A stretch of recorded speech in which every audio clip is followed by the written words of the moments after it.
আমার সন্তান প্রতিবন্ধী হওয়ার কারণে আমার স্বামী আমাকে ডিভোর্স দিয়ে চলে গেছে।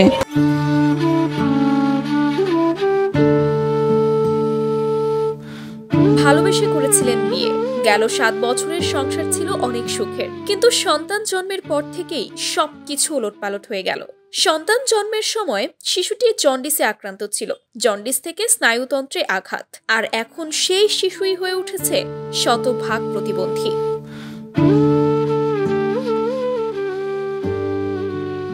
বসতে পারে না, দাঁড়াতে পারে না। এই দুর্ভোগের সময় শতভাগ পাশে থাকার কথা ছিল স্বামীর, কিন্তু সেই স্বামী কি করলেন? প্রথমত প্রতিবন্ধী সন্তানের দায়িত্ব নিতে অস্বীকার করলেন।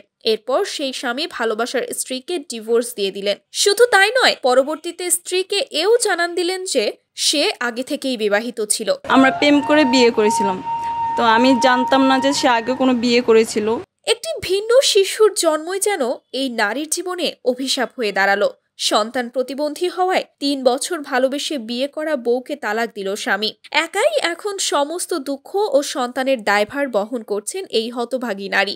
এই মায়ের এখন কোনো রোজগারের পথ নেই, এমনকি কেউ সাহায্যের হাতও বাড়ায়নি। একমাত্র সন্তানকে নিয়েই প্রতিনিয়ত যুদ্ধ করে যাচ্ছেন এই মা। বিশেষজ্ঞরা বলছেন, জন্মগতভাবে এই রোগ থাকলে এই রোগের প্রভাব মস্তিষ্ক পর্যন্ত পৌঁছাতে পারে, যা পরবর্তীতে শারীরিক অক্ষমতার কারণও হতে পারে।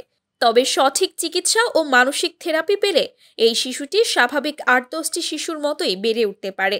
এই ঘটনা আমাদেরকে অনেক ভাবায়। এই সমাজে যারা ভালোবেসে বিয়ে করেছেন, তারা কি কঠিন সময়ে একসঙ্গে পাশে থাকতে পেরেছে? আজ এই মা, তিনি চাচ্ছেন না কোনো করুণা, তিনি চাচ্ছেন তার সন্তান যেন ভালো হয়, তার সন্তান যেন 8-10টি শিশুর মতোই জীবন পায় আর সমাজে একটু সম্মান নিয়ে বাঁচতে পারে।